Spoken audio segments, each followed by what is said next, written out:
Bab 761, Bab 275, mengaduk-aduk rahasia surgawi, mengaduk-aduk kotoran, mencari tiket bulanan. Perkemahan binatang iblis. Hu Fei merasa bahwa dia telah tidur nyenyak, merasa segar kembali saat dia bangun. Ketika dia melihat kegelapan di luar, dia menyadari bahwa hari sudah malam. Dia telah tidur selama 10 jam, tetapi setelah bangun, dia merasa bahwa itu sepadan. Karena setelah tidur nyenyak ini, dia telah sepenuhnya mencerna kesempatan cahaya bintang, dan kekuatannya secara tak terduga telah stabil pada tingkat inti emas tahap tengah, bahkan sedikit lebih kuat dari Alba. Terkesima dan gembira, dia dengan cepat menyembunyikan kekuatannya, karena dia tidak ingin Alba mengetahui situasi ini. Begitu dia tenang, dia buru-buru merapikan pakaiannya dan bersiap untuk keluar dan menemui Alba. Tetapi ketika tangannya menyentuh kepalanya, dia tidak bisa menahan diri untuk tidak membeku di tempat, tidak bergerak, dan agak bingung. Pada saat ini, dia telah sepenuhnya mengubah tubuhnya, tidak lagi menyerupai setengah manusia binatang dan malah tampak seperti manusia seutuhnya, seperti Alba. Ini sama sekali tidak boleh terjadi. Rencana Hu Fei baru saja dimulai, dan dia sangat membutuhkan kekuatan Alba. Meskipun Alba mempercayainya, itu hanya karena dia tidak mengancam Alba. Jika Alba melihatnya seperti ini, dia tidak akan lagi mempercayai Hu Fei, tetapi malah sangat berhati-hati terhadapnya. Meskipun Alba memiliki reputasi sebagai orang yang pemberani tetapi ceroboh, siapapun akan menjadi pintar ketika kekuatan dan otoritas mereka terancam. Hal ini berlaku bagi manusia dan iblis. Selain itu, klan iblis di dunia ini tidak memiliki sejarah yang memalukan seperti dunia kultivasi, di mana leluhur mereka secara paksa diturunkan dari posisi protagonis bumi surgawi oleh klan manusia. Tanpa sejarah ini, klan iblis di sini tidak dapat bersatu seperti klan iblis rawa binatang, dan Hu Fei harus bersiap untuk yang terburuk. Menyadari hal ini, Hu Fei tidak lagi terburu-buru meninggalkan tenda dan menemui Alba tetapi malah perlahan-lahan mengaktifkan kekuatan di dalam tubuhnya untuk secara bertahap mengendalikan penampilannya setelah transformasi. Jika dia masih berada di rawa binatang sebelumnya, dia tidak perlu mengalami kerepotan seperti itu, satu pikiran saja sudah cukup untuk mengendalikan penampilannya setelah transformasi.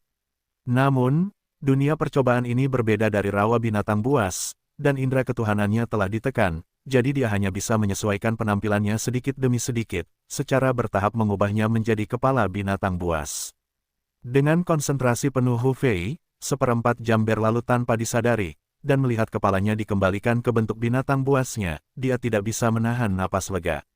Namun, ini membuang-buang banyak waktu, dan Hu Fei bergegas keluar dari tenda untuk menemukan Alba di tenda utama. Ketika Hu Fei meninggalkan tenda, suasana menjadi sunyi dan sunyi. Pada saat ini, Liang Seng tiba-tiba muncul di depan tempat tidur, dalam keadaan diam. Situasi di dunia percobaan ini agak tidak terduga bagi Liang Seng. Awalnya, ia mengira bahwa ini hanyalah tahap kedua dari percobaan jalan bakat, yang dirancang untuk membuat para kultivator mengembangkan tubuh fisik mereka terlebih dahulu dan memastikan bahwa aspek fisik dan spiritual mereka tumbuh bersama, mencapai kesempurnaan.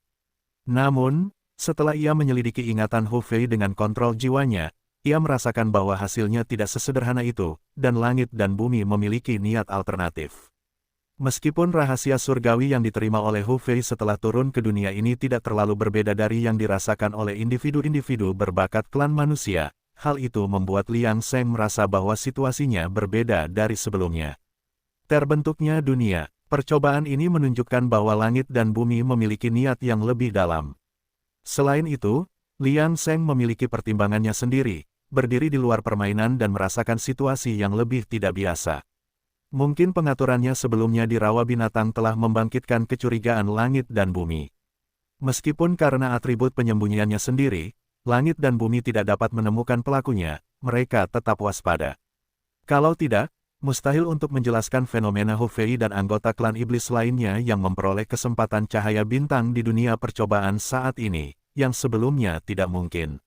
Selain itu, setelah merasakan rahasia surgawi, rencana Hu Fei telah berubah secara tidak sadar, mengarah pada pertikaian antara klan iblis dan klan manusia untuk mendapatkan kesempatan. Apakah Hu Fei memiliki ide seperti itu sebelumnya? Bukankah kesempatan era keemasan hanya dapat dipahami oleh klan manusia? Apa hubungannya dengan klan iblis? Namun, Liang Seng hanya memiliki gambaran kasar di dalam hatinya dan tidak dapat sepenuhnya memahami niat langit dan bumi. Namun Liang Seng tidak terburu-buru karena dia masih punya cukup waktu. Selain itu, dia bermaksud untuk melompat keluar dari kandang dan tidak bertindak sesuai dengan pengaturan langit dan bumi, yang pasti akan mendatangkan keuntungan tanpa dipengaruhi oleh langit dan bumi. Memikirkan hal ini, Liang Seng melirik lagi ke arah hilangnya Hu Fei, dan sosoknya menghilang lagi, seolah-olah dia tidak pernah muncul sebelumnya. Tenda Klan Iblis. Pada saat ini, Alba melihat bahwa Hu Fei datang sangat terlambat dan tidak memiliki rasa bersalah di dalam hatinya, meskipun Hu Fei tidak muncul di hadapannya selama sehari. Melihat ekspresi Hu Fei yang sedikit tidak wajar, dia berpikir bahwa sesuatu yang mendesak telah terjadi dan buru-buru memanggilnya ke sisinya. Selama Hu Fei telah berada di dalam tenda sebelumnya, di bawah pengawasannya, mengapa dia harus khawatir? Hu Fei, apakah kamu menemukan sesuatu yang tidak biasa? Alba membuka mulutnya, memberitahu Hu Fei bahwa dia tidak memiliki kecurigaan apapun terhadapnya. Itulah sebabnya Hu Fei tidak pernah ingin memperlihatkan kekuatannya yang telah berubah sepenuhnya. Jika bukan karena ini, bagaimana dia bisa terus mendapatkan kepercayaan Alba? Hu Fei dengan cepat menggelengkan kepalanya, dan percakapan selanjutnya berjalan normal. Pada saat ini, seorang penjaga di luar tiba-tiba melaporkan bahwa utusan yang mereka kirim di pagi hari akhirnya kembali. Hu Fei menatap Alba dan melihat bahwa Raja Agung tidak memiliki ekspresi lain sebelum dia melangkah maju untuk berbicara, biarkan dia masuk. Utusan itu adalah salah satu elit sebelumnya, dan saat dia memasuki tenda, Hu Fei mengenali identitasnya. Dalam ingatannya, ini adalah pelindung setan serigala yang dikirim ke suku terdekat. Melihat ini, Hu Fei tidak terlalu terkejut, karena tujuan setan serigala sangat dekat. Melihat ekspresi orang itu seharusnya menjadi kabar baik. Hu Fei juga bertanya pada saat yang tepat. Apa pendapat pemimpin suku besar Geng Jinhua tentang kerja sama ini? Sehubungan dengan penasihat militer Raja, Raja Geng Jinhua telah setuju untuk bergabung dengan Raja Agung, dan dia berkata dia akan membantu kita membujuk suku-suku lain untuk bergabung dengan kita dalam menghancurkan klan manusia. Bagus. Setelah mendengar ini, Alba sangat gembira dan tidak bisa menahan diri untuk tidak berbicara. Jika bahkan Geng Jinhua dari suku cabang klan harimau bersedia membantu, lalu siapa yang berani memanggilnya Alba hanya seorang barbar? Berpikir tentang ketenaran yang akan diperolehnya di dalam klan setelah pertempuran ini, siapapun yang mendengarnya pasti memujinya sebagai pahlawan perkasa klan iblis. Memikirkan hal ini, Alba tidak bisa menahan tawa terbahak-bahak. Senang dengan berita itu, dia semakin puas dengan pengaturan Hu Fei sebelumnya, tetapi tepat saat dia hendak berbicara dengan Hu Fei, penjaga lain masuk untuk melapor. Raja Agung, ada gerakan tiba-tiba di atas menara kota klan manusia. Mendengar ini, Alba tampak terkejut pada Hu Fei. Senyumnya bahkan belum memudar dari wajahnya. Hu Fei dengan tegas meyakinkannya bahwa klan manusia tidak akan berani bertindak gegabah untuk saat ini. Tetapi bahkan belum sehari setelah itu, mengapa mereka tiba-tiba menjadi gelisah?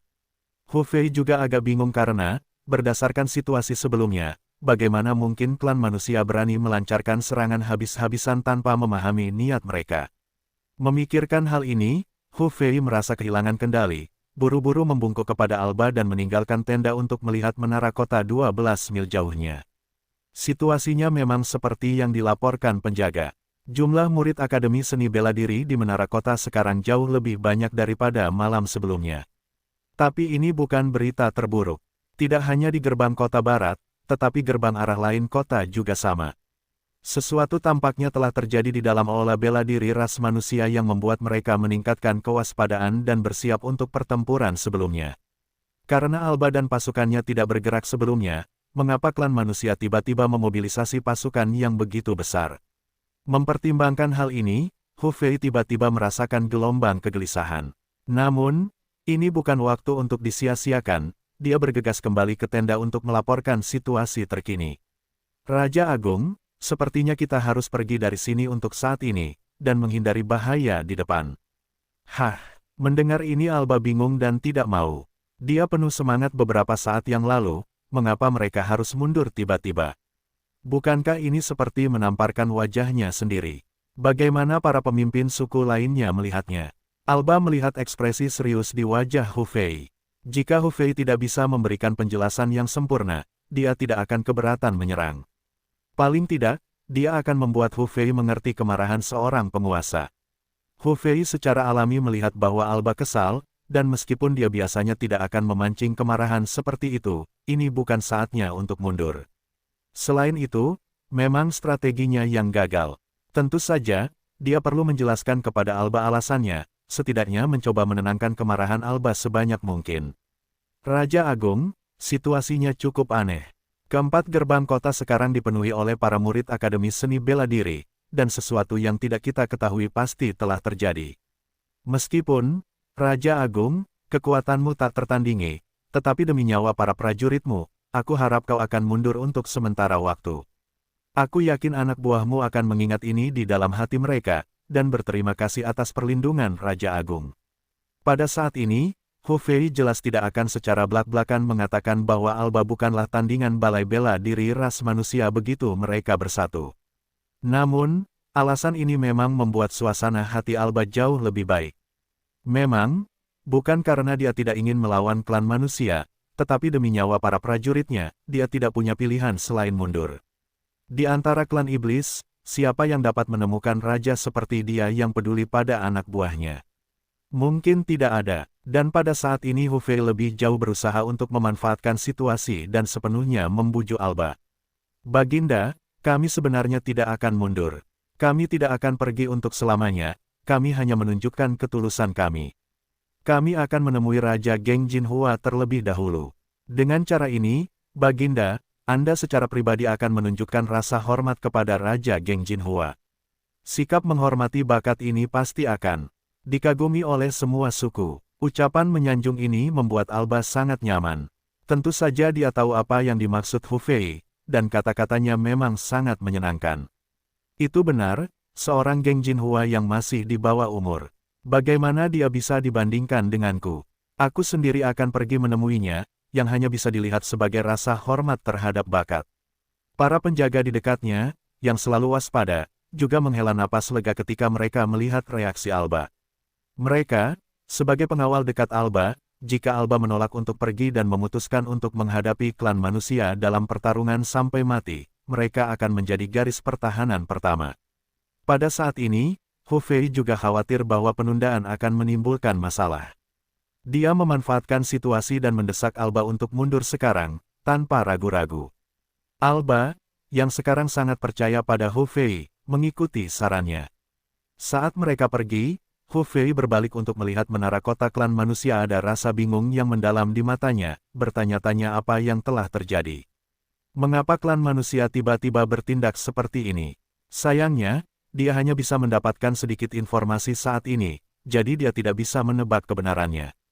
Dia hanya bisa menunggu sampai semuanya stabil dan aman untuk menyelidiki lebih lanjut. Kota klan manusia. Pada saat yang sama, ketika Hu Fei dengan enggan membujuk Alba untuk mundur, Liang Sheng tidak bisa menahan senyum di dalam menara kota. Aula bela diri ras manusia tiba-tiba melakukan mobilisasi skala besar, karena alasan sederhana, Liang Sheng diam-diam meletakkan sesuatu di kamar lebih dari 30 master sekolah seni bela diri. Tindakannya diam-diam dan tidak menarik perhatian siapapun di aula seni bela diri. Liang Sheng tidak menyakiti siapapun, dia hanya meletakkan beberapa barang khusus klan iblis di kamar tidur master sekolah. Ini menyebabkan keributan besar di menara kota. Lagi pula, menghadapi situasi seperti itu, bagaimana mungkin para master sekolah bela diri bisa tenang? Selain itu, mereka tahu tentang kejadian baru-baru ini dan telah kehilangan satu master sekolah. Bagaimana mungkin mereka tidak mengambil tindakan pencegahan?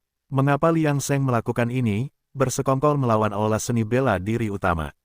Pikirannya saat ini sederhana, dia ingin menimbulkan masalah. Hanya dengan menimbulkan kekacauan di dunia ujian dia dapat menemukan lebih banyak peluang. Lagi pula, di tengah kebingungan, memperkeruh keadaan selalu merupakan cara terbaik untuk memecahkan kebuntuan. Dengan cara ini, melawan tren mungkin membawa keuntungan yang tak terduga dan memungkinkan Liang Sheng untuk menjauh dari kekacauan, hanya fokus pada dirinya sendiri. Tanpa berpartisipasi dalam pertempuran dan tidak membutuhkan peluang cahaya bintang, dia bisa memancing di perairan yang bermasalah dan dengan tenang mengamati situasi dari luar permainan catur. Hasil dari menimbulkan masalah dapat dilihat sekarang, misalnya, Hu Fei tidak punya pilihan selain meninggalkan rencana awalnya dan membawa klan iblis untuk mundur. Sekilas, orang bisa tahu bahwa Hu Fei telah menerima perubahan yang tak terduga ini dan berusaha mencari peluang di tengahnya. Liang Sheng mengagumi ini. Adapun klan manusia, di bawah ancaman yang tidak dapat dijelaskan, mereka secara alami mulai dengan hati-hati melindungi keselamatan penduduk kota. Bukan tugas yang mudah bagi Hu Fei untuk memanfaatkan situasi sekarang seperti yang dilakukannya tadi malam.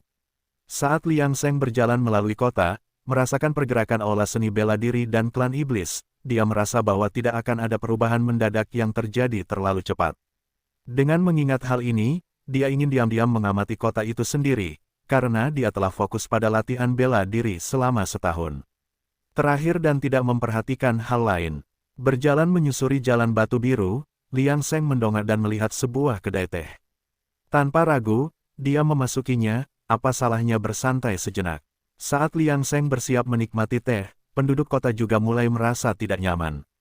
Lagi pula, menurut pengalaman masa lalu, pergerakan besar seperti itu dari aula bela diri biasanya menunjukkan kedatangan invasi klan iblis yang kuat.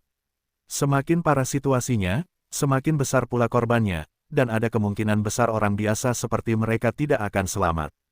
Jadi, di kedai teh, berbagai rumor beredar di tengah-tengah diskusi. Semua orang berharap aula bela diri dapat menahan invasi klan iblis kali ini. Dalam situasi ini, Liang Sheng mencoba yang terbaik untuk mengedarkan sutra abadi primordialnya di dalam tubuhnya. Dengan desakan hati orang-orang, dia akhirnya melihat perubahan dalam keberuntungan kota. Melihat keluar kota, ekspresi Liang Sheng tampak dalam dan mendalam. Keberuntungan klan manusia hanya sedikit lebih tinggi daripada klan iblis, dengan perbedaan hanya 1 poin. Itu benar-benar rasio 6:4. Situasi seperti itu tidak mungkin terjadi di dunia kultivasi dinasti abadi yang sebenarnya.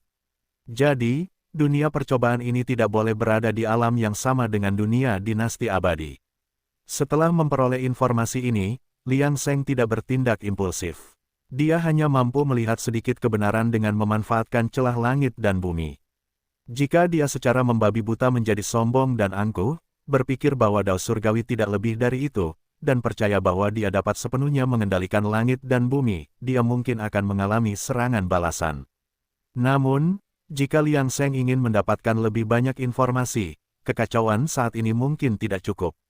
Dia perlu membuat klan iblis juga merasakan krisis. Karena terkadang menimbulkan masalah tidak selalu memiliki konotasi negatif, kekacauan juga dapat mewakili peluang dan kemampuan untuk mengikuti rahasia surgawi. Kali ini, Liang Sheng akan memancing di perairan yang bermasalah di luar kota. Klan iblis sedang mundur, namun para murid aula seni bela diri hanya melihat mereka mundur, tidak memberikan tanggapan. Hu Fei melirik kembali ke kota dengan sedikit keengganan di matanya. Rencana awalnya tidak seperti ini. Sayangnya, pergantian peristiwa memaksanya untuk mengubah strateginya. Menurut pemikiran Hu Fei sebelumnya, dia secara alami akan menunggu untuk membentuk koneksi dengan klan iblis. Dengan aliansi ini, mereka dapat memperkuat kekuatan kolektif mereka. Dengan ini, mereka dapat bersama-sama menggulingkan klan manusia, dan Hu Fei secara diam-diam dapat meraup keuntungan terbesar. Namun, rencananya sekarang ditunda sementara. Menurut rencananya sebelumnya, mereka seharusnya masih menaklukkan suku iblis satu persatu. Karena itu, dia tidak tahu berapa lama proses ini akan berlangsung. Belum lagi faktor-faktor tak terduga lainnya, bahkan persuasi halus dari geng Jinhua, pemimpin suku binatang iblis, telah memakan waktu 2 atau 3 hari. Oleh karena itu, Hu Fei awalnya menetapkan jangka waktu yang panjang untuk rencananya. Namun, selama dia bisa mengamankan kemenangan terakhir, dia bersedia melaksanakan rencananya secara perlahan dan mantap.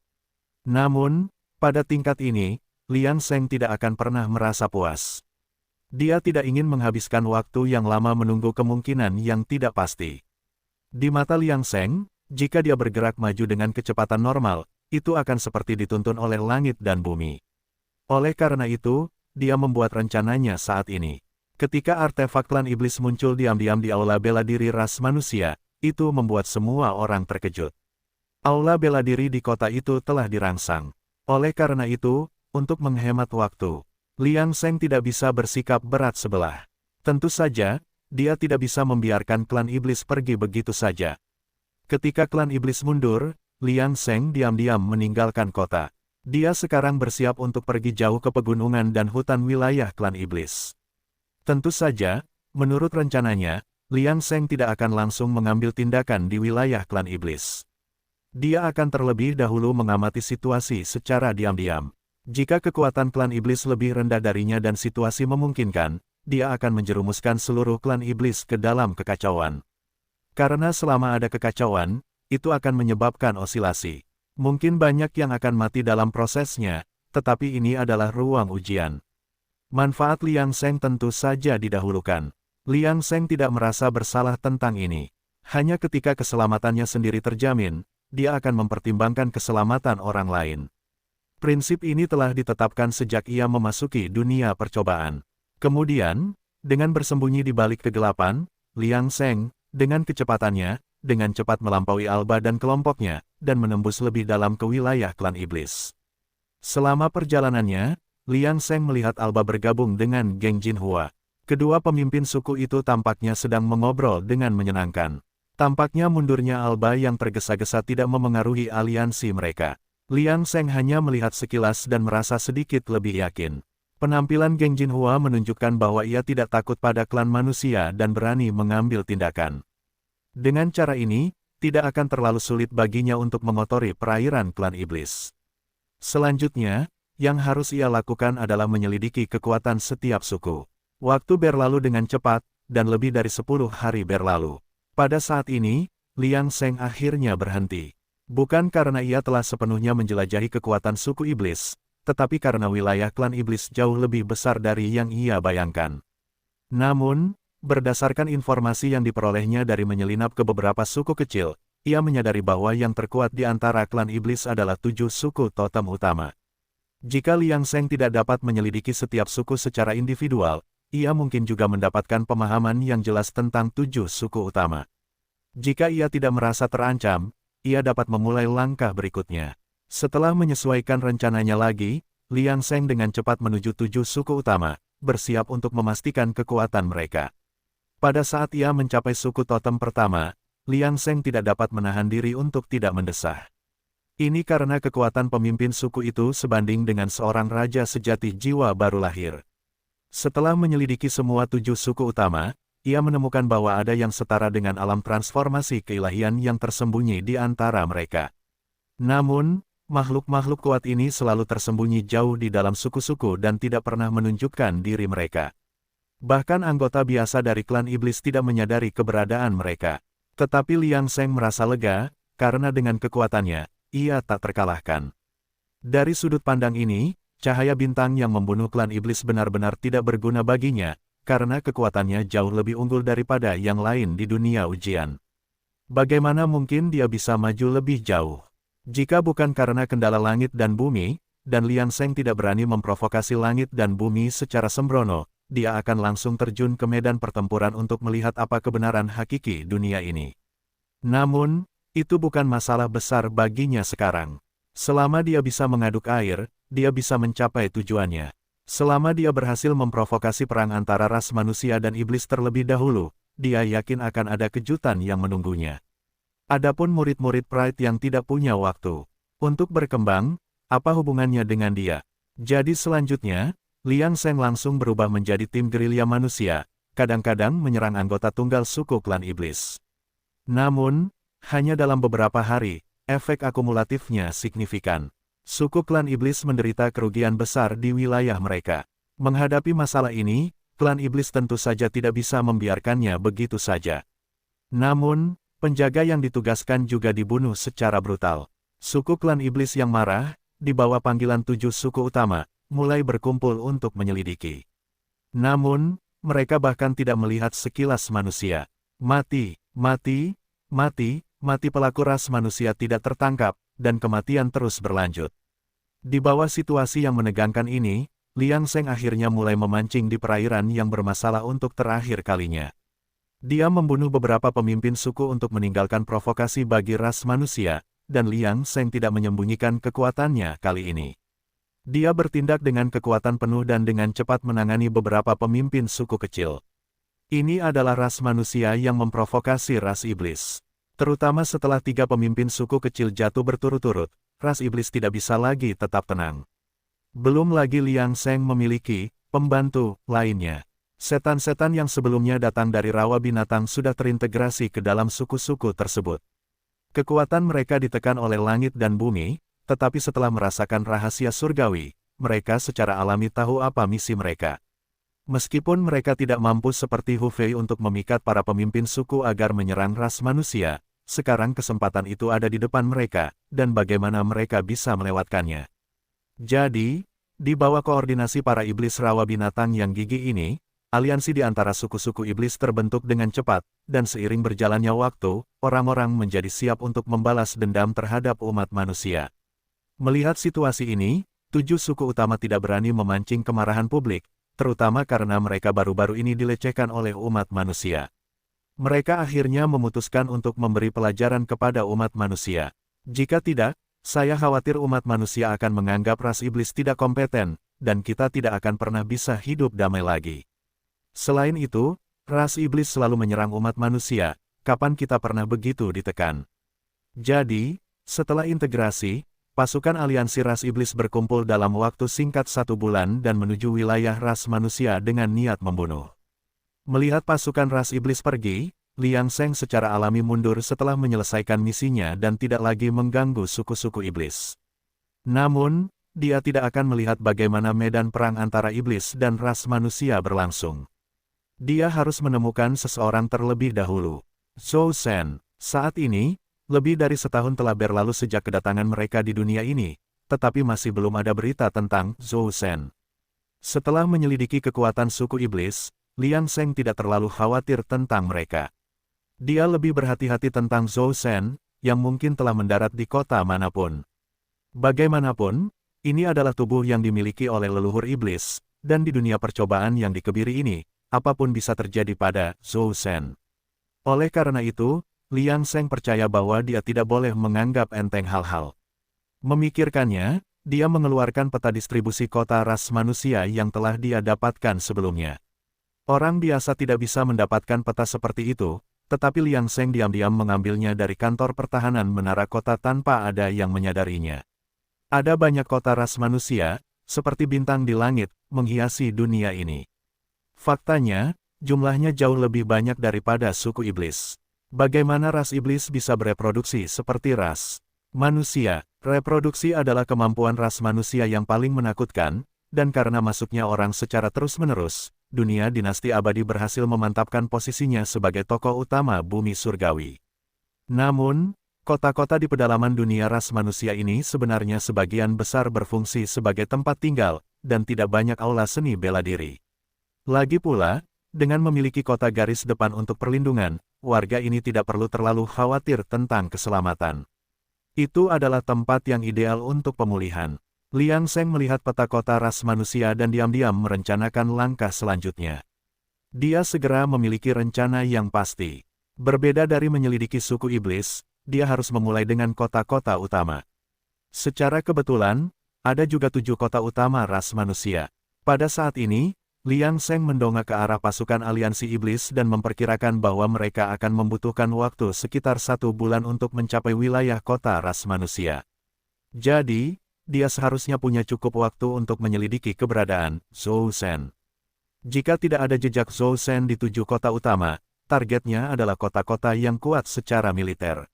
Sedangkan untuk kota-kota kecil, Liang Sheng tidak terlalu memikirkannya karena Zhou Shen tidak akan pernah membiarkan dirinya membuang waktu di kota yang santai.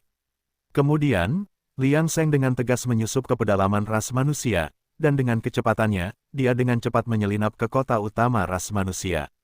Di tempat ini, populasinya jauh lebih banyak daripada puluhan kali lebih besar dari kota sebelumnya, dan kekuatan aula seni bela diri di sini memang lebih tinggi. Seperti yang diharapkan dari salah satu dari 7 kota besar, itu luar biasa. Bahkan kekuatan master sekolah di sini sebanding dengan alam jiwa baru lahir, sama seperti bom nuklir berbentuk manusia. Namun, orang-orang kuat seperti itu biasanya tidak muncul di depan umum dan bertindak sebagai pencegah bagi ras iblis. Tidak mungkin bagi mereka untuk mengekspos diri mereka kepada ras iblis sejak awal. Liang Seng dengan hati-hati mengitari kota utama dan tidak menemukan jejak Zhou Shen yang agak mengecewakan.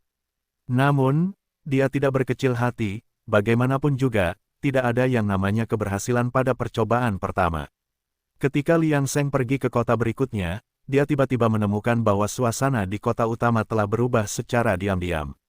Alasan awalnya adalah berita tentang pasukan aliansi iblis yang muncul di perbatasan telah dikirim oleh kuda-kuda cepat dari kota-kota perbatasan. Bagi umat manusia, situasi ini sama sekali tidak terduga, dan mereka terkejut. Aula seni bela diri kota-kota besar bersatu, bertindak tergesa-gesa saat mengonfirmasi berita tersebut, dan mulai mempersiapkan tim perlawanan untuk mendukung garis depan kota-kota perbatasan. Namun, semua ini tidak ada hubungannya dengan Liang Seng, yang telah berangkat ke kota utama berikutnya. Dia bertanya-tanya kapan dia akan menemukan Zhou Shen. Tetapi pada saat dia mencapai kota utama kedua, suasana di kota itu telah menjadi tegang, dan berita tentang pasukan aliansi iblis telah menyebar ke semua orang. Adapun murid Akademi Seni Bela Diri, mereka sudah mulai berkumpul saat ini, sehingga memudahkan Liang Seng untuk menyelidiki keberadaan Zhou Shen. Bagaimanapun, sebagian besar murid Akademi Seni Bela Diri telah berkumpul, dan tidak mungkin Zhou Shen tidak dapat berpartisipasi dalam pertempuran saat ini. Terlepas dari apakah itu untuk berintegrasi ke aula seni bela diri atau untuk tingkat kultivasinya sendiri, dia tidak mampu melewatkan pertempuran antara kedua ras ini.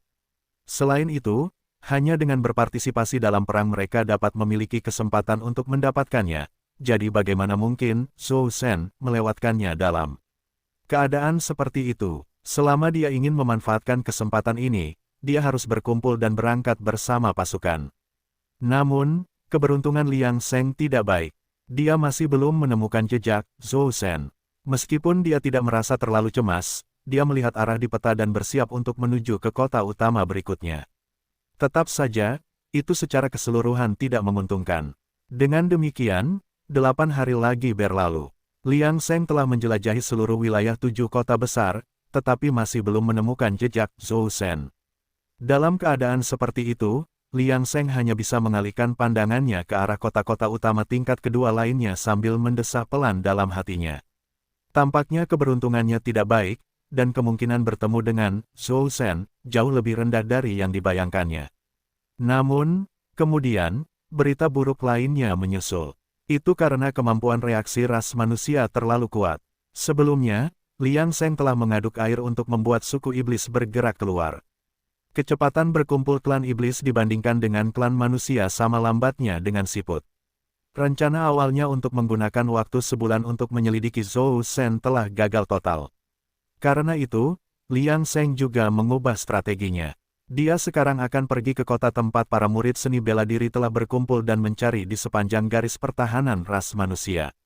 Dia tidak percaya bahwa dia tidak akan dapat menemukan Zhou Shen dengan kegigihan seperti itu. Dengan mengingat hal ini, Liang Seng diam-diam menyelinap ke dalam pasukan ras manusia dan maju ke garis depan. Segera, Liang Seng mengikuti pasukan itu sampai ke kota pertahanan perbatasan di barat daya klan manusia. Menara kota sudah penuh dengan orang. Harus dikatakan bahwa justru karena ada begitu banyak pengikut sekte seni bela diri manusia, ras manusia memiliki kekuatan yang cukup untuk menghadapi klan iblis. Meskipun kekuatan individu klan manusia sedikit lebih rendah daripada klan iblis, kekuatan keseluruhan mereka tidak lemah, karena ada lebih banyak pengikut seni bela diri ras manusia. Setelah mendesah dalam hatinya, Liang Seng tidak membuang waktu. Setelah dengan hati-hati mencari di perkemahan dan tidak menemukan Zhou Shen, dia segera meninggalkan kamp pertahanan dan menuju ke stasiun berikutnya. Dengan cara ini, pada hari ke-7 pencarian Liang Seng di sepanjang garis pertahanan umat manusia, dia akhirnya menemukan Zhou Shen dan tidak bisa menahan rasa gembira. Namun, Zhou Shen memang luar biasa. Ketika Liang Seng melihat Zhou Shen tampaknya merasakan sesuatu dan diam-diam menoleh untuk melihat sekeliling. Sayangnya, dia tidak mendeteksi adanya anomali apapun. Liang Seng tidak bisa tidak mengagumi persepsi tajam dari pihak lain. Zhou Shen benar-benar layak menjadi tubuh milik leluhur iblis. Bahkan di lapangan percobaan ini, di mana indera ketuhanan sepenuhnya ditekan, kepekaannya sangat mencengangkan. Bagaimanapun, tidak semua orang curang seperti Liang Seng. Setelah menemukan Zhou Shen, Liang Seng mulai rileks. Karena kekuatan Zhou Shen saat ini tidak terlalu menakutkan, meskipun sangat kuat dibandingkan dengan murid-murid Pride lainnya, Liang Seng benar-benar dapat menerimanya. Bagaimanapun, itu hanya alam inti emas. Tentu saja, Zhou Shen juga menyembunyikan kekuatannya, dan kesenjangan antara dia dan murid-murid lainnya di permukaan tidak signifikan. Namun, setiap orang yang menyembunyikan kekuatan mereka memiliki motif yang tak terkatakan. Misalnya, Liang Seng. Misalnya, Zhou Shen. Setelah menemukan Zhou Shen, Liang Seng tidak lagi fokus pada pasukan ras manusia dan malah beralih ke pasukan sekutu suku iblis. Karena dia telah menemukan Zhou Shen, sekarang, bagaimana dia bisa membiarkannya terus? Bersikap begitu riang setelah semua kerja kerasnya.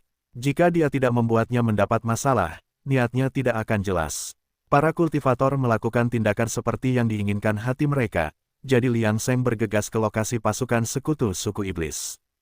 Harus dikatakan bahwa klan iblis dan klan manusia sangat akrab dengan situasi konfrontasi seperti itu. Ketika Liang Seng tiba di lokasi barat daya tempat pasukan gabungan klan iblis berada, mereka sudah bersiap. Namun, Liang Seng tidak bisa menahan diri untuk tidak mengerutkan kening. Bukan karena kekuatan klan iblis tidak memadai, tetapi dalam hal disiplin, mereka jauh lebih rendah daripada klan manusia. Selain itu, sebagian besar klan iblis memiliki sikap yang salah terhadap klan manusia.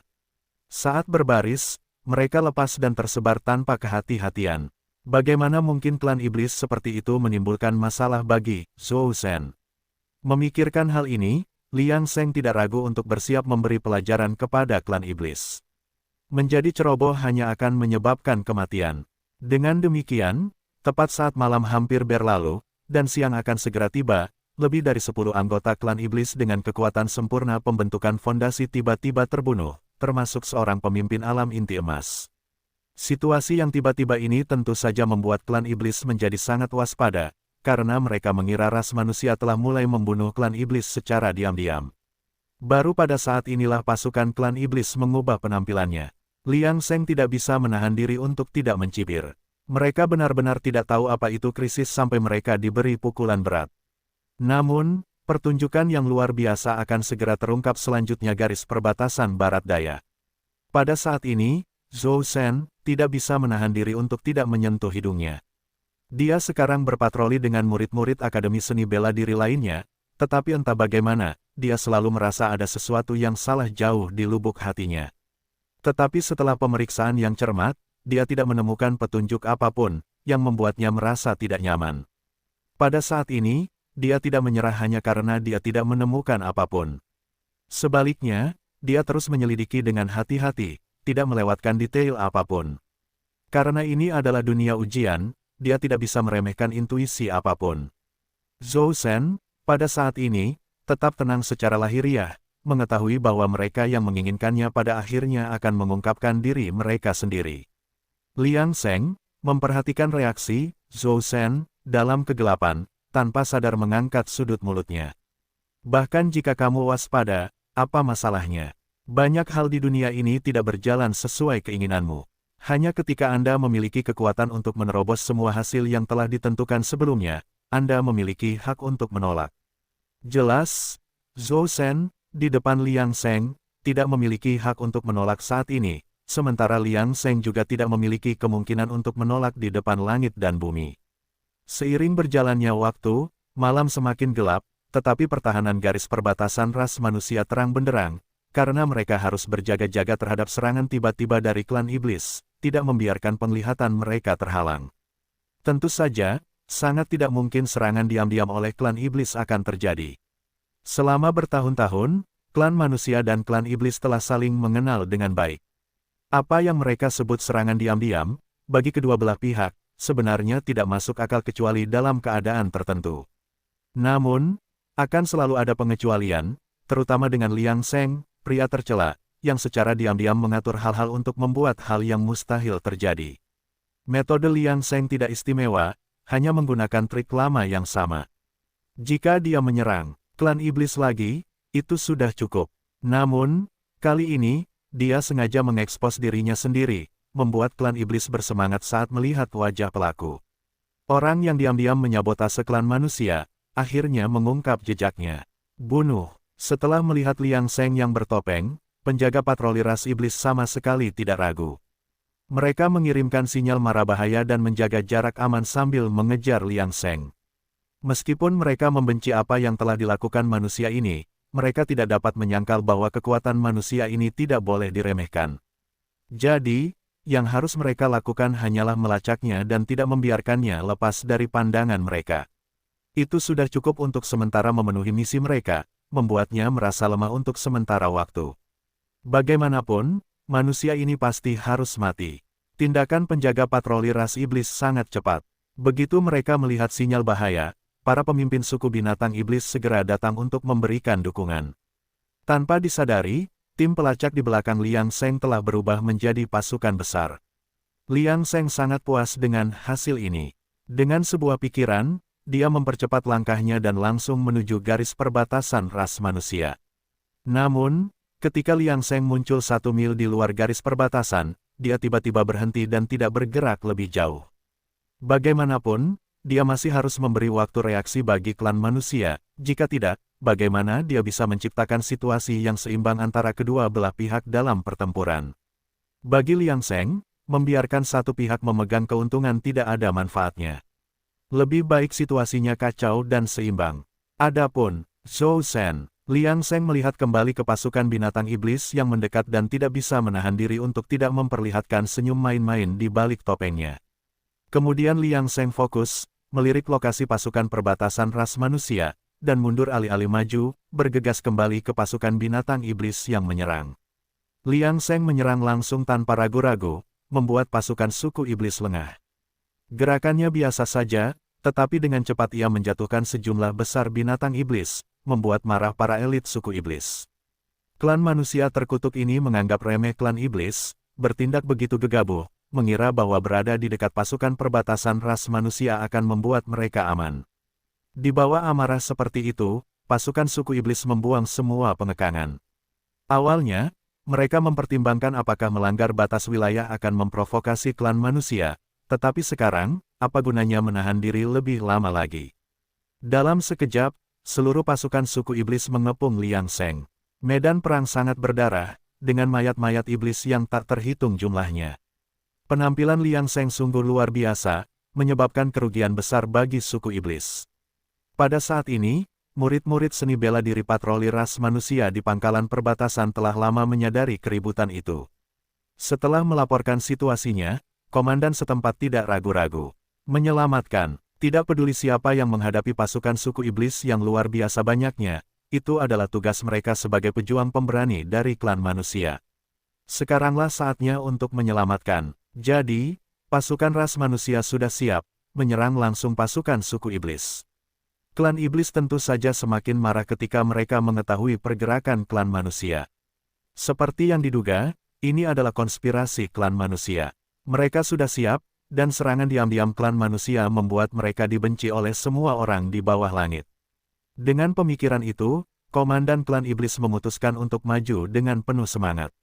Karena mereka telah menyebabkan keributan seperti itu, mereka mungkin juga memulai pertempuran antara kedua belah pihak terlebih dahulu. Para prajurit suku iblis pemberani dan tak terhentikan, tidak pernah melarikan diri dalam ketakutan. Dengan pemikiran ini, setelah komandan klan iblis memberi perintah, sinyal dukungan pasukan penuh dikirim. Kam klan iblis di belakang juga bersiap. Setelah melihat sinyal mara bahaya, mereka tidak ragu-ragu dan memerintahkan semua prajurit suku iblis untuk berangkat dan mendukung medan perang garis depan. Pasukan ras manusia, yang menghadapi situasi tiba-tiba ini, juga tidak mundur. Karena mereka harus saling berhadapan secara langsung, siapapun yang mundur akan dianggap pengecut. Untuk sementara waktu, seluruh medan perang dipenuhi dengan ketegangan dan kebrutalan, dengan pasukan kedua belah pihak menderita korban. Namun, tidak ada yang takut mati, dan mereka maju dengan berani. Namun, saat pertempuran semakin intensif, kedua belah pihak tidak menyadari bahwa Liang Seng, sang penghasut, telah diam-diam mundur dari medan perang dan bersembunyi di samping, menyaksikan pertempuran dengan ekspresi geli. Tersembunyi oleh atribut silumannya, Liang Seng bergerak bebas tanpa ada yang menyadari kehadirannya. Situasinya terungkap seperti yang telah diantisipasinya, dan yang harus dilakukan Liang Seng hanyalah menambahkan bahan bakar ke api dan membuat kekacauan menjadi semakin tidak teratur.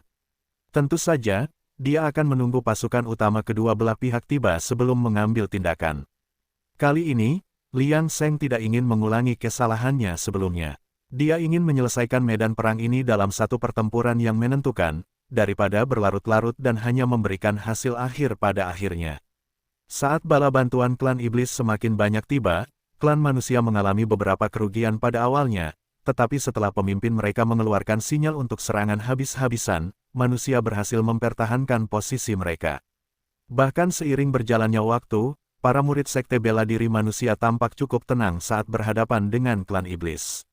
Itu karena para murid terpilih dari dinasti abadi, dengan setiap iblis yang terbunuh, menyerap cahaya bintang dan tingkat kultivasi mereka terus melonjak. Meskipun ras iblis rawa binatang asing juga dapat menyerap cahaya bintang, mereka perlu berkultivasi untuk mencernanya sepenuhnya. Bagaimana mereka bisa secepat itu menyerap dan meningkatkan tingkat kultivasi mereka seperti para murid terpilih dari ras manusia? Jangan remehkan keuntungan yang dimiliki para murid terpilih ini. Di medan perang, hal itu memungkinkan mereka menjadi lebih kuat semakin banyak mereka bertarung. Untuk sementara waktu, barisan depan klan iblis hampir tidak bisa bernapas. Mengingat situasinya, kedua belah pihak menjadi semakin kesal. Menghadapi para murid terpilih yang begitu kuat, klan iblis tentu saja tidak mau mengakui kelemahan. Iblis yang kuat secara bertahap muncul di garis depan, dan pasukan ras manusia gagal bereaksi tepat waktu, menderita kerugian yang signifikan. Saat pertempuran semakin intensif, kedua belah pihak menjadi semakin saling terkait, dengan masing-masing pihak saling menyusup. Jika salah satu pihak mencoba mundur pada titik ini, hanya akan ada satu hasil, kematian. Mereka telah dijebloskan ke jeruji besi, dan hanya kemenangan yang akan memungkinkan mereka lolos tanpa cedera. Kau mati, atau aku hidup. Menghadapi situasi yang sangat serius, kedua pemimpin menyadari bahwa ada sesuatu yang salah. Namun, ini hanya permukaannya. Untuk benar-benar mengakhiri pertempuran, mereka harus mengandalkan pasukan kelas atas mereka. Akibatnya, pihak manusia bereaksi lebih cepat. Satu demi satu, master sekolah seni bela diri naik ke udara, dengan kepala suku iblis di sisi berlawanan juga tidak ingin menunjukkan kelemahan, mengikuti. Jika mereka membiarkan binatang iblis biasa, murid terus bertarung, itu hanya akan menambah korban tanpa memengaruhi hasil keseluruhan. Bunuh. Ketika pasukan tingkat tinggi dari kedua belah pihak bergabung dalam pertempuran, mereka semua naik ke udara pada saat yang sama. Namun, mereka semua adalah master seni bela diri, dan untuk memaksimalkan kekuatan mereka, mereka hanya bisa terlibat dalam pertempuran jarak dekat. Dengan setiap pukulan dan tendangan yang dipertukarkan di antara mereka, raungan dan guntur bergema. Gempa susulan dari perjuangan mereka memaksa para murid di medan perang yang lebih rendah untuk membersihkan wilayah yang luas. Sementara para petarung tingkat tinggi bentrok di udara, pertempuran antara murid sekte seni bela diri iblis dan manusia di darat seimbang, dengan keuntungan dan kerugian di kedua belah pihak. Selama periode yang relatif tenang ini, beberapa klan iblis rawa binatang diam-diam menjauh dari medan perang. Mereka butuh waktu untuk mencerna kesempatan cahaya bintang dan memperkuat diri mereka agar lebih siap untuk bertempur. Sementara itu, murid terpilih terus bertarung dengan sengit, karena setiap binatang iblis yang terbunuh memungkinkan tubuh mereka menyerap cahaya bintang, sehingga membuat mereka semakin kuat dengan setiap pembunuhan. Namun, tidak semua situasi ideal. Beberapa murid terpilih dikepung dan diserang oleh klan iblis sebelum mereka memiliki kesempatan untuk tumbuh, akhirnya dibunuh oleh binatang iblis. Namun jalan kultivasi dipenuhi dengan hidup dan mati. Tidak seorang pun peduli dengan kematian murid terpilih ini, karena di mana mereka dapat menemukan kesempatan tanpa mengambil risiko. Jika mereka mati, itu hanya membuktikan bahwa mereka bukanlah terpilih yang sebenarnya. Dalam situasi konfrontasi ini, Zhou Shen merasa sangat riang. Meskipun kekuatannya tersembunyi, dia masih berhasil beradaptasi dengan baik di tengah pertempuran besar. Saat dia terus membunuh iblis sambil menyerap cahaya bintang tanpa henti, kekuatannya tumbuh semakin kuat, secara bertahap maju menuju tahap inti emas akhir. Setelah perang ini, dia yakin bahwa dia bisa menembus sepenuhnya ke tahap inti emas akhir, membuatnya jauh lebih kuat daripada master sekolah seni bela diri pada umumnya. Namun, dia tidak berniat untuk mengungkapkan kekuatan aslinya, karena hal itu akan menempatkannya di bawah pengawasan eselon atas leluhur iblis. Jika dia bisa terus berkembang secara diam-diam sekarang, mengapa mengambil risiko yang tidak perlu? Namun, Liang Seng tidak akan tinggal diam dan membiarkannya tumbuh dengan nyaman. Jadi, sementara Zhou Shen terus menyembunyikan kekuatannya dan melawan iblis, sebuah suara tiba-tiba bergema di medan perang. Hati-hati, orang tercela ini adalah orang yang sebelumnya menyergap perkemahan kita. Dia bahkan menyembunyikan kekuatannya dan bersembunyi di antara kita. Raja Agung, cepatlah datang dan bantu aku membunuhnya. Saat ledakan terdengar di medan perang, semua iblis melihat ke arah suara itu, hanya untuk menemukan Zhou Shen berdiri di sana, tampak tak terkalahkan. Sekilas, mereka mengira Zhou Shen tampak biasa saja, tetapi setelah mengamati dengan saksama, mereka mendapati bahwa mereka sama sekali tidak dapat melihatnya. Manusia yang suka menipu seperti itu benar-benar tercela. Saat ini, beberapa pemimpin suku iblis masih mengawasi pertempuran di belakang. Sebagai tindakan pencegahan, mereka tetap di sana jika mereka perlu mundur jika mereka kalah dalam pertempuran. Sebagai anggota berpangkat tinggi, mereka tentu tahu alasan di balik pertempuran yang tak terduga itu. Jadi, tanpa ragu-ragu, mereka langsung menuju Zhou Shen. Dalam perjalanan mereka mulai mengumpulkan kekuatan di tangan mereka, bersiap untuk melancarkan serangan terkuat mereka terhadap Zhou Shen. Saat menghadapinya, Zhou Shen terkejut. Ketika dia mendengar para iblis berteriak, penuh keraguan di dalam hatinya. Apakah pihak lain memiliki masalah dan mengira dia sebagai orang lain? Namun, saat ini, Zhou Shen tidak memiliki kesempatan untuk berdebat, dan dia tidak berani dan tidak bisa berdebat. Sebagai anggota ras manusia, bagaimana dia bisa membantah dan mengkhianati bangsanya sendiri saat ini? Selain itu, bahkan jika dia mengatakannya, dia dapat melihat para iblis bermata merah, dan mereka mungkin tidak akan mempercayainya. Jadi dia menyaksikan 3 pemimpin suku iblis mengelilinginya, merasa agak tidak berdaya. Dia hanya ingin tumbuh dengan nyaman, mengapa kesalahpahaman yang begitu besar tiba-tiba muncul, membuat tantangannya jauh lebih sulit. Tetapi ketiga pemimpin suku iblis tidak peduli dengan apa yang dipikirkan Zhou Shen. Pada saat ini, mereka tidak sopan dan langsung mengambil tindakan. Kekuatan ketiga pemimpin suku iblis itu setara dengan seorang kultivator tahap inti emas, dan serangan kekuatan penuh mereka sangat mengerikan. Namun, Zhou Shen, sebagai murid Akademi Seni Bela Diri biasa, berhasil menahannya.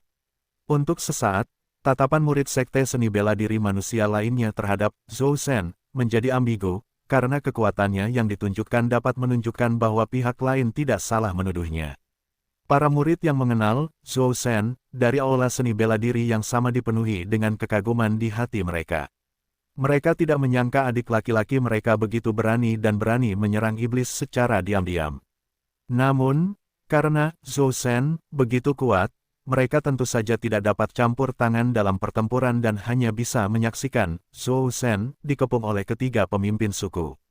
Pada saat ini, Zhou Shen melihat bahwa dia tidak memiliki kesempatan untuk melarikan diri, jadi dia berhenti menyembunyikan kekuatannya, karena jika dia terus takut, dia mungkin akan mati di sini.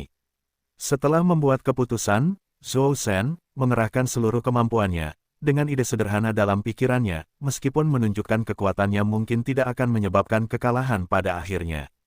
Jika dia membunuh 3 pemimpin suku iblis, kesempatan cahaya bintang yang akan dia terima, siapa tahu manfaat apa lagi yang akan didapat. Mengenai kompetisi dinasti abadi, dia tidak bisa melupakan Liang Seng, yang merupakan orang pertama yang menerobos ke alam pemurnian Void di arena rawa binatang.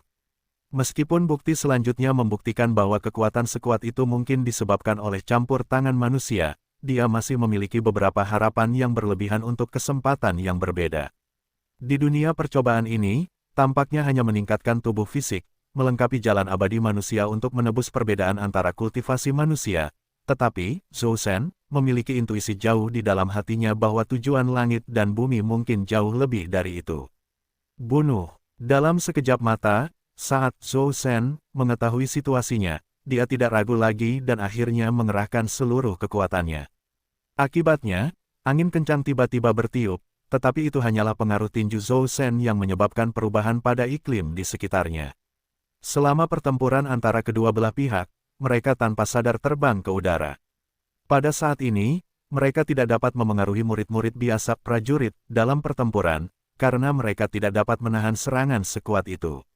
Di udara, ketiga pemimpin suku memandang Zhou Shen dengan ekspresi yang sedikit lebih baik, setidaknya pihak lain tidak terus bertindak tercela di tanah, membuat gerakan mereka terkendali. Tampaknya manusia tercela itu tidak ingin secara tidak sengaja membunuh prajuritnya sendiri karena akibat pertempuran, jadi aturan tak terucapkan bagi para master ini adalah bertarung di udara. Sekarang para pemimpin suku iblis tidak merasakan pengekangan, niat membunuh di mata mereka meningkat ke puncaknya. Setelah bertukar pandang satu sama lain, mereka tidak lagi ragu-ragu, langsung menyerang dengan kekuatan penuh, ingin membunuh manusia tercela di sisi berlawanan.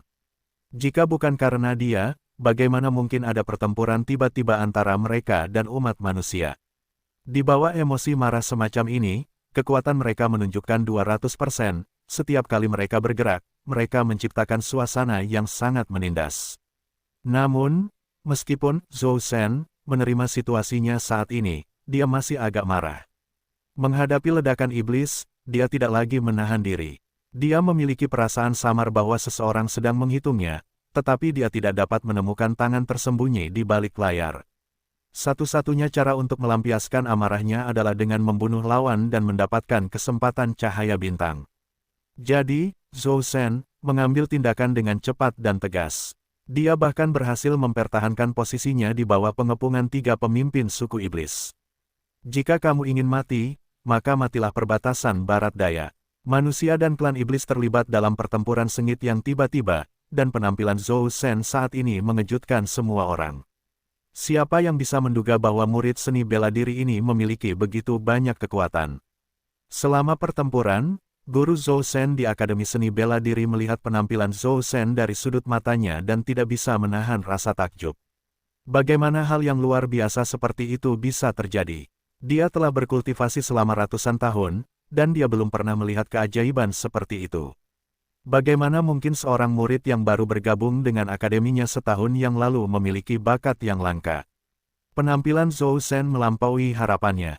Lebih dari setahun yang lalu, bukan hanya dia, tetapi semua guru sekolah seni bela diri telah menerima murid-murid seni bela diri dewasa ini karena beberapa induksi misterius. Namun, siapa yang mengira bahwa hanya dalam waktu 1 tahun, tingkat kultivasi para murid dewasa ini telah meningkat pesat, menyaingi para murid lama sebelumnya. Terlebih lagi, Zhou Shen telah tumbuh menjadi sosok yang menakutkan sekarang, menghadapi 3 kepala suku iblis tanpa pernah kalah. Dia tidak dapat menahan diri untuk tidak menempatkan dirinya pada posisi lawan. Dia mungkin tidak dapat tampil sempurna seperti Zhou Shen, jadi ada kemungkinan bahwa dia mungkin juga tidak sebanding dengan murid dewasa ini. Yang dapat dia katakan hanyalah bahwa para murid dewasa ini memiliki bakat alami yang mengerikan. Memikirkan hal ini, dia tidak dapat menahan diri untuk tidak melirik murid dewasa lainnya di medan perang. Dia tidak tahu apakah ada tokoh kuat lain seperti Zhou Shen di antara mereka. Namun, baru setelah dia melihat penampilan para murid dewasa lainnya, hatinya dipenuhi dengan keterkejutan dan kegembiraan, karena dia menyadari bahwa mereka memang telah membuat kemajuan besar dalam setahun terakhir. Namun, pada saat ini, dia lupa bahwa dia masih bertarung melawan kepala suku iblis. Saat pikirannya mengembara, kepala suku iblis segera memanfaatkan kesempatan untuk memanfaatkan kurangnya perhatiannya.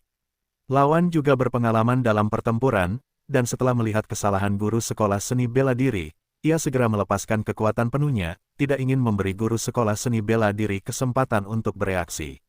Manusia kuat, bunuh. Dengan demikian, di bawah niat membunuh yang meresap, kekuatan pertempuran guru Akademi Seni Bela Diri Zhou Shen meledak dengan cara yang mengerikan setelah bergerak melawan pemimpin suku. Pada level mereka, para ahli bersaing, terutama dengan guru seni bela diri, situasi hidup dan mati hanya berjarak tipis.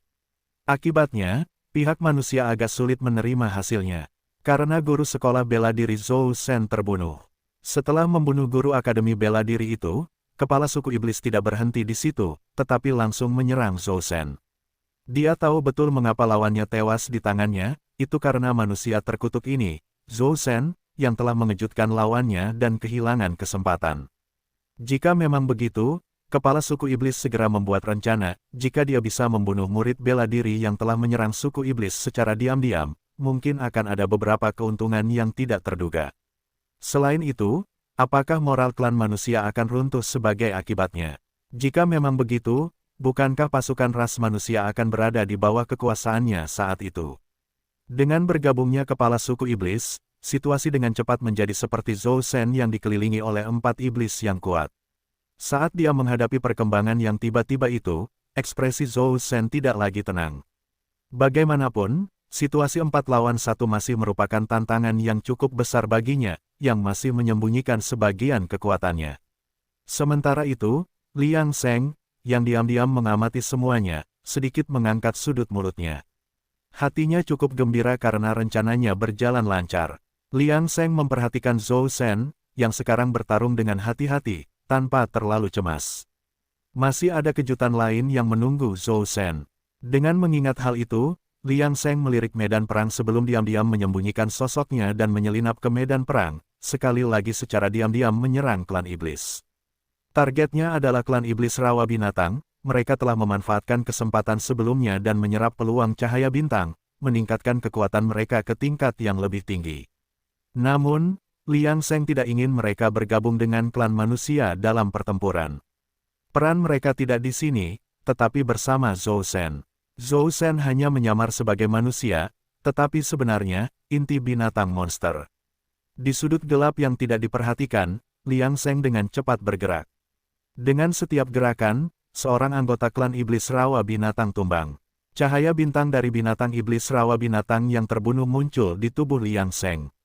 Namun, pengaruhnya terhadap tingkat kultivasi dan kekuatan Liang Sheng sangat minim, dan ia tidak memperoleh banyak manfaat darinya. Namun Liang Sheng tidak keberatan, niatnya untuk melenyapkan sebagian besar klan iblis rawa binatang telah tercapai, dan tanpa diduga ia telah mencapai area di bawah medan perang Zhou Shen. Meskipun Zhou Shen tampak kesulitan melawan keempat kepala suku iblis, ia masih mengamati sekelilingnya, takut anggota klan iblis lainnya akan menyabotase dirinya. Dalam situasi seperti ini, Liang Sheng sengaja menyerahkan posisinya, dan Zhou Shen segera menemukan Liang Sheng, yang terus-menerus menyerap cahaya bintang. Melihat ini, mata Zhou Shen berkedip, dan dia membuat rencana. Dilihat dari gerakan Liang Sheng yang elegan dan luar biasa, dia tahu bahwa kekuatan Liang Sheng luar biasa. Mempertimbangkan situasinya, mengapa tidak menyerahkan kesulitannya langsung kepada tetua Liang yang misterius ini?